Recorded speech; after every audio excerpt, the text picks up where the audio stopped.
弟兄姊妹平安，今天是2023年的7月4号。今天的经文是诗篇47篇，列王纪上卷18章36节到39节，约翰一书第4章第1节到第6节。今天要跟大家分享的主题是圣灵与假灵。时常听到有人在谈论圣灵，就谈到说圣灵充满啊，圣灵感动啊，或是说拥有圣灵的恩赐以及能力等等的这些事情。甚至有人常常以圣灵是否充满作为标准来评论一个人的信仰。圣灵对于基督徒而言当然是非常重要的一件事情，但是千万不要忘记圣灵是上帝，而不是那个随人呼唤这种的工具，或是用来评论一个人的信仰标准。因为当我们把上帝当成工具，当成呼之即来挥之则去的对象的时候，我们的信仰就完全失去了方向，就已得罪了上帝。其实这就是已经是假灵了，更明白的说，那就是出于恶者。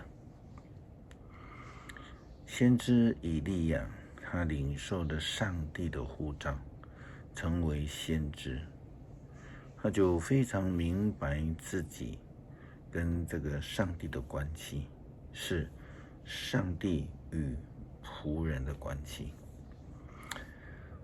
这在他领受上帝的命令来服侍，而且是用这样的标准来带领以色列人的。他是一位十足的遵主命令行事的仆人。我们可以在先知以利亚的祷告当中，可以看到他说明的非常清楚。圣经记载说，下午献晚祭的时候，以利亚先知到祭坛前祷告说：上主亚伯拉罕、以撒、雅各的上帝，求你显明你是以色列的上帝。我是你的仆人，我所做的都是遵照你的命令，求你答应我，上主啊，答应我，好使这人民知道上主是上帝，使他们回心转意。于是上主就降火烧了生祭、柴，并烧焦了石头和地面，烧干了沟里的水。民众看见都俯伏在地，说，大声的呼喊：上主是上帝，唯有上主是上帝。因为先知以利亚，他用正确的态度来带领以色列人来敬拜上帝，来献祭。他们来向上帝献祭，而不是听从巴力的先知，也不是献祭给巴力的偶像。因此人民都这样的宣告告白说，上主是上帝，唯有上主是上帝。有些人喜欢说，他们随时都可以有圣灵的充满，随时可以以灵语来祷告，随时都可以停止。甚至牧师曾经参加一些聚会，还看到有些教会的祷告会主持的牧师呢，在这个台上就放了一个手摇铃。那摇第一次的时候呢，会众就通通这样子有圣灵充满，并且都以这个12语来祷告了。而摇了第2次之后呢，大家的圣灵都一起退去了。圣灵对他们而言，好像是那种随呼随去，只是用来证明自己很属灵，或是说很有上帝恩膏的人。事实上，这世界的灵太多了，我们有了灵的感动，必须要先谦卑，查验是否我们所领受的灵是上帝的灵，或是假灵，或是那邪灵呢？如果我们不能分辨而经常的领受的话，那就会离上帝的道路越来越远。约翰这样的提醒初代教会的基督徒，他说：亲爱的朋友，对于自称有圣灵的，你们不要都相信，总要查验他们的灵是不是出于上帝，因为已经有许多假先知到处出现了。你们怎么辨认上帝的灵呢？谁公开承认耶稣基督降世为人呢？谁就有从上帝来的灵。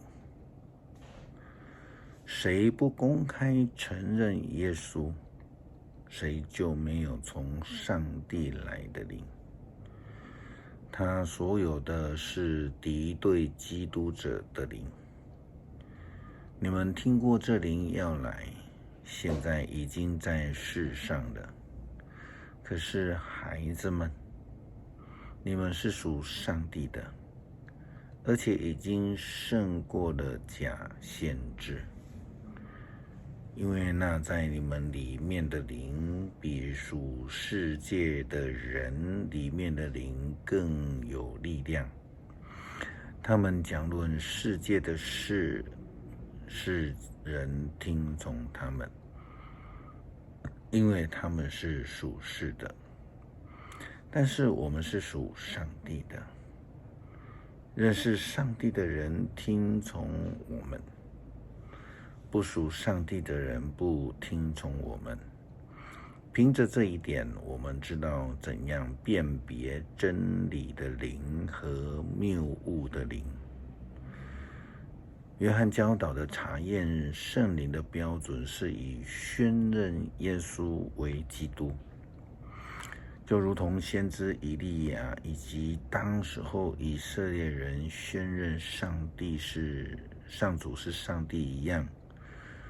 除了宣认以外，更重要的是如何的谦卑在主的面前领受他的命令，诚心实意的献上来服侍他，如同先知以利亚一样，也如同耶稣基督一样。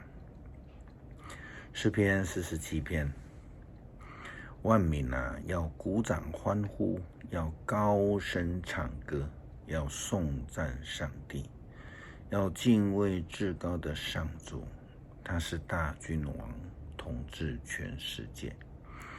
他使我们征服万民，他使我们统治万国。他为我们选定了居住的土地，作为他所爱子民可夸耀的产业。上帝在欢呼声中登上宝座，上主在号角齐鸣的当中升上王位。来吧，我们要来歌颂上帝。来吧，要歌颂我们的君王。上帝是全地的王，我们要用诗歌颂赞他。上帝坐在神圣的宝座上，他做王，统治万国。列国的领袖集合，跟亚伯拉罕的上帝的子民在一处。所有的战士的盾牌都属上帝，唯有他在万有之上。求主帮助我们有属天的智慧，来分辨真正的圣灵或是假的灵，让我们能够有追求真理的灵的智慧，使我们能够得救。祷告，奉主耶稣基督圣名来求，阿们。